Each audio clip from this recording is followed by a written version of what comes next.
안녕하세요. 서상규입니다. 내 삶의 의미를 되찾는 날, 안식일, 마지막 시간입니다. 오늘은 책 한 권을 소개해드리면서 시작하려고 합니다.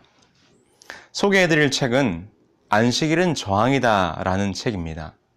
이 책은 지난 시간에 잠깐 언급드렸던 것처럼 저명한 구약학자이자 20세기를 형성한 100권의 책 중 하나로 꼽힌 예언자적 상상력이란 책의 저자인 월터 브루거만 박사님이 이 안식일의 의미에 대하여 설명하고 있는 책입니다. 브루거만 박사님은 안식일이 단순히 규칙을 지키는 날이라기보다 오히려 온전한 인격체가 되는 날이요, 온전한 사회를 회복하는 날이라고 말합니다. 그는 하루 24시간 일주일 내내 무언가를 얻고 성취하고 소유하려고 살아가는 사회를 상대로 저항하는 안식일의 이야기를 이 책 속에서 언급하고 있습니다. 그리하여 안식일을 지키는 것은 우리로 쉼이 없는 이 악순환의 삶을 끊고 하나님과 다른 사람들과 조화로운 삶을 살게 해주는 신앙적 삶이라고 역설하고 있는 것이죠. 이번 저의 이 안식일 강의 시리즈의 큰 틀이 이 책에서 나왔음을 말씀드립니다. 이 책에는 브루그만 박사님의 어릴 적 경험이 기록되어 있습니다. 이 브루그만 박사님은 미주리주에 있는 썰링 카운티에서 자랐는데요. 그가 자라던 그 동네에는 좌파상을 하는 G 씨와 그의 아내가 있었습니다. 그들은 예배 때 항상 맨 앞자리에 앉았습니다. 그런데 매 예배 때마다 목사님의 설교가 끝나면 마지막 축도를 하시기 전에 자리에서 일어나 교회를 빠져나가는 것이었습니다. 예배 마치기 5분 전이면 무슨 의식이라도 거행하는 것처럼 가운데 긴 통로를 걸어 교회 뒤쪽 현관으로 빠져나가는 것이었죠. 그들은 자신들의 행동 때문에 예배에 참석한 다른 모든 이들이 예배의 마지막 찬양과 기도에 집중하지 못한다는 것은 전혀 개의치 않는 듯 보였습니다. 그들은 왜 항상 예배 마치기 5분 전에 일찍 교회를 나가는 것이었을까요? 이유는 이러했습니다. 브루그만 박사님이 자라던 그 동네에는 또 다른 교회가 하나 있었는데 그 교회는 루터 교회였어요. 그런데 그 교회는 브루그만 박사님이 다니던 교회보다 약 30분 먼저 일찍 예배가 마쳐졌습니다.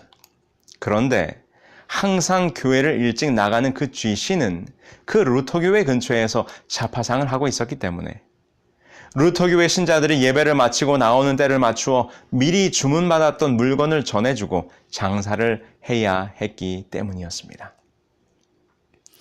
브루그만 박사님은 어릴 적 그 일을 회상하며 이렇게 말합니다. 어린 나는 G씨가 루터교회 신자들에게 주문을 받고 그들의 돈을 벌어들이려면 그 신자들이 예배를 마치는 시간에 맞춰 우리 교회를 떠나야 했을 테니 하나님을 예배하면서도 대체 얼마나 자주 자기 시계를 들여다보았을지 궁금했다. 여러분 생각해 보십시오. 그 예배를 하나님이 기뻐 받으셨을까요? 여러분 같으시면 예배드리러 몸은 왔는데 온통 그 마음은 빨리 가서 가게 문을 열고 장사를 해야지 생각하고 있는 그 사람의 예배를 여러분 같으면 받으시겠습니까? 우리 하나님께서도 그런 안식일 예배는 받지 않으실 것입니다. 여기 선지자 이사야의 다음과 같은 책망이 기록되어 있습니다. 너희가 내 앞에 보이러 오니 이것을 누가 너희에게 요구하였느냐? 내 마당만 밟을 뿐이니라. 헛된 재물을 다시 가져오지 말라. 분향은 내가 가증히 여기는 바요. 월삭과 안식일과 대회로 모이는 것도 그러하니 성회와 아울러 악을 행하는 것을 내가 견디지 못하겠노라. 내 마음이 너희의 월삭과 정한 절기를 싫어하나니 그것이 내게 무거운 짐이라. 내가 지기에 곤비하였느니라. 너희가 손을 펼 때에 내가 내 눈을 너희에게서 가리고 너희가 많이 기도할지라도 내가 듣지 아니하리니. 이사야 1장 12절로 15절에 있는 말씀입니다. 지금 여호와께서 그의 선지자 이사야를 통하여 이스라엘 백성들에게 이렇게 말씀하십니다. 너희들이 내 앞에 제물을 드리러 예배하러 오지만 그저 성소의 마당만 밟을 뿐 그 예배가 가증한 것이라고 말씀하십니다. 마음도 없이 그저 예배의 행위만을 위해 나아오는 이스라엘 백성들의 가식을 보면서 내가 가증히 여긴다고 하시는 것입니다. 한마디로 그런 예배는 역겹다는 것입니다. 그리고는 계속해서 말씀하시죠. 그런 예배를 미워하시고 싫어하시며 그렇게 올리는 기도는 아예 듣지 않으실 것이라는 것입니다. 그런데 여기 잘 보십시오. 그들이 드리는 그 가증한 예배에 제물을 드림과 분향과 월삭과 집회와 성회와 그리고 안식일이 포함되어 있는 것입니다. 이스라엘 백성들이 계명에 기록된 안식일은 기억하고 지키고는 있었지만 그들의 안식일은 형식과 의식만 있을 뿐 안식일의 진정한 의미가 다 사라져 버렸다는 것입니다. 북방 이스라엘의 선지자였던 아모스는 그 백성들의 안식일 성수가 어떻게 망가져 버렸는지 다음과 같이 아주 직접적으로 꼬집고 있습니다. 아모스 8장 5절이죠. 너희가 이러기를 월삭이 언제 지나서 우리가 곡식을 팔며 안식일이 언제 지나서 우리가 밀을 내게 할꼬 에바를 작게 하고 세계를 크게 하여 거짓 저울로 속이며. 이 안식일이 이제 지나면 우리가 장사를 해야지.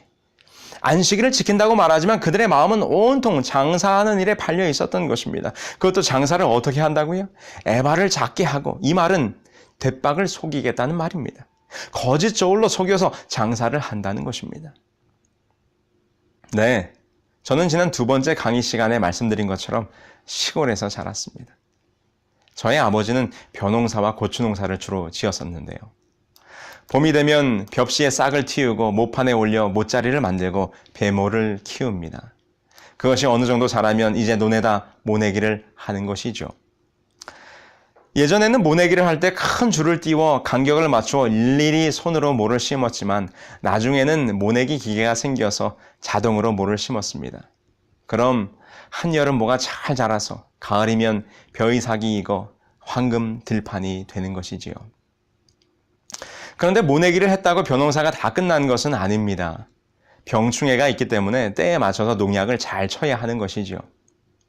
저는 어릴 적에 아버지 어머니를 도와서 농약 치는 일을 해보았습니다.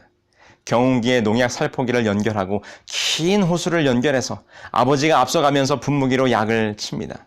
그럼 저는 뒤에서 그 긴 호수가 서로 엉키지 않도록 아버지의 오고 가는 속도에 맞춰서 풀어주기도 하고 때로는 감기도 합니다. 그런데 그 호수가 논바닥 진흙구렁에 걸쳐지면 얼마나 당겨지질 않는지, 논바닥 진흙구렁에 빠진 호수와 하루 종일 씨름을 해야 하는 그런 일이었습니다. 그런데 벼농사를 일순간에 망칠 수 있는 무서운 병해가 있습니다. 입진문이 마른 병. 이 병이 들면 푸른 벼들이 갈색으로 말라 죽어가는 그런 병입니다. 이 병이 돌기 시작하면 이것은 병원균에 의해 감염되는 병이기 때문에 그 일대노는 빨리 농약을 쳐야 하는 것이지요. 농촌 지도서에서도 사람들이 나와서 경고를 주고 농약을 치도록 권고하고 난리가 납니다. 이제 저희 아버지의 논이 있는 국말 동네에 이 병이 돌기 시작했습니다. 동네 어른들이 농약을 치느라고 정신이 없었습니다. 빨리 약을 쳐야 합니다. 만약 그렇지 못하면 한 해 농사를 망칠 수도 있는 것이기 때문입니다. 그런데 저희 아버지는 그날 아침 경운기를 몰지도 않았고 농약을 타지도 않았습니다. 머리를 정갈하게 빗으시고 양복을 깨끗하게 입고 구두를 신고 성경 가방을 들고 동네 교회로 가십니다. 왜요? 그날이 무슨 날이었을까요? 그렇습니다. 그날은 안식일이었습니다. 교회를 가는 아버지를 보고 동네 어른들이 소리를 칩니다. 어이 서신혜, 너네 약 쳤어? 아니요, 아직 못 쳤습니다. 아이고, 올해 농사 망치면 어쩌려고 그래? 오늘 안식일이어서요. 오늘 지나고 내일 치면 되겠죠. 그렇게 대답하시는 아버지의 얼굴은 걱정과 불안이 아니라 안식일을 마음껏 누리는 평안과 기쁨의 표정이셨습니다. 여러분, 예수님께서 오셔서 우리들에게 이런 가르침을 주셨습니다. 마태복음 6장 24절이죠. 한 사람이 두 주인을 섬기지 못할 것이니 혹 이를 미워하고 저를 사랑하거나 혹 이를 중히 여기고 저를 경히 여김이라. 너희가 하나님과 재물을 겸하여 섬기지 못하느니라. 하나님과 재물을 동시에 섬기기는 불가능합니다. 안식일을 지키면서 동시에 자신의 사업 계획을 세우는 것은 말이 되지 않는 것입니다. 하나님을 사랑한다고 말하면서 예배 시간 내내 시계만 들여본다는 것은 말이 되질 않는 것입니다. 안식일을 거룩히 지킨다고 말하면서 안식일 예배 중에 걸려오는 전화는 뭐가 그리 중요한 것입니까? 이는 안식일에 그분의 성전 마당만 밟는 것일 뿐입니다. 여러분, 우리들에게 안식일을 주신 하나님의 사랑과 그 의미를 깨달았다면 우리는 이제 다르게 살아야 합니다. 안식일의 회복이 우리들의 삶에서 일어나야 합니다. 안식일 속에 담겨진 영적인 의미들이 우리들의 삶의 신앙에 나타나야 할 것입니다. 여러분, 저는 오늘의 주제, 나는 다르게 살기로 했다는 말씀을 드리면서 시편 73편의 말씀을 생각해 보기를 원합니다. 시편 73편 3절로 12절에 시편 기자는 다음과 같이 말합니다. 이는 내가 악인의 형통함을 보고 오만한 자를 질투하였음이로다. 그들은 죽을 때에도 고통이 없고 그 힘이 강건하며 사람들이 당하는 고난이 그들에게는 없고 사람들이 당하는 재앙도 그들에게는 없나니 그러므로 교만이 그들의 목걸이요 강포가 그들의 옷이며 살찜으로 그들의 눈이 솟아나며 그들의 소득은 마음의 소원보다 많으며 그들은 능욕하며 악하게 말하며 높은 데서 거만하게 말하며 그들의 입은 하늘에 두고 그들의 혀는 땅에 두루 다니는도다. 그러므로 그의 백성이 이리로 돌아와서 잔에 가득한 물을 다 마시며 말하기를 하나님이 어찌 알랴 지존자에게 지식이 있으랴 하는도다. 볼지어다 이들은 악인들이라도 항상 평안하고 재물은 더욱 불어나는도다. 시편 기자는 이곳에서 악한 자들의 어떠함을 이야기합니다. 그가 언급하고 있는 악한 자들은 이런 자들이었죠. 형통한 자, 고난이 없는 자, 교만한 자, 잘 먹어 살이 찌고 노는 자, 냉소적이고 사회에 무관심한 자, 하나님을 무시하는 건방진 자, 부유하고 평안한 자. 그런데 아이러니하게도 이렇게 악한 자들이 더 평안하고 더 재물이 불어나고 더 형통하는 것처럼 보인다고 하는 것입니다. 그래서 시편 기자가 16절에 이렇게 말해요. 내가 어쩌면 이를 알까 하여 생각한즉 그것이 내게 심한 고통이 되었더니. 그래서 그런 모습을 볼 때 어찌 이럴 수 있는가? 마음이 고통스러웠다는 것입니다. 그러나 여러분 73편 17절을 보십시오. 그가 성소에 들어간 뒤에야 이런 세상의 삶이 아무것도 아님을 깨닫게 됩니다. 하나님의 성소에 들어갈 때에야 그들의 종말을 내가 깨달았나이다. 그런 다음 시인은 그의 모든 생각이 바뀌었고 달라졌다고 소리칩니다. 시편 73편 25절이죠. 하늘에서는 주 외에 누가 내게 있으리요? 땅에서는 주 밖에 내가 사모할 리가 없나이다. 이 세상의 것들이 매력적으로 보이지만 그런 것들은 다 부질없고 쓸모없는 것임을 깨달은 시편 기자는 오직 주 밖에 없음을 고백하고 있는 것입니다. 그리고 그는 23절에서 이렇게 고백합니다. 내가 항상 주와 함께하니 주께서 내 오른손을 붙드셨나이다. 한 목사님께서 설교하는 가운데 다음과 같은 이야기를 하셨습니다. 치열한 전쟁터를 피하기 위해서 700마일을 걸어 마침내 국경을 넘어 무사히 탈출한 한 난민 여성에 대한 이야기였습니다. 이 여성은 8살짜리 소녀와 함께 온종일 걸었습니다. 700마일을 걷는 동안 이 어린 소녀는 이 여성의 손을 꼭 붙잡고 놓지 않았습니다. 전쟁의 무서움과 두려움 속에서 그 손을 놓치면 안 되는 것을 그 어린 소녀는 알고 있었던 것이지요.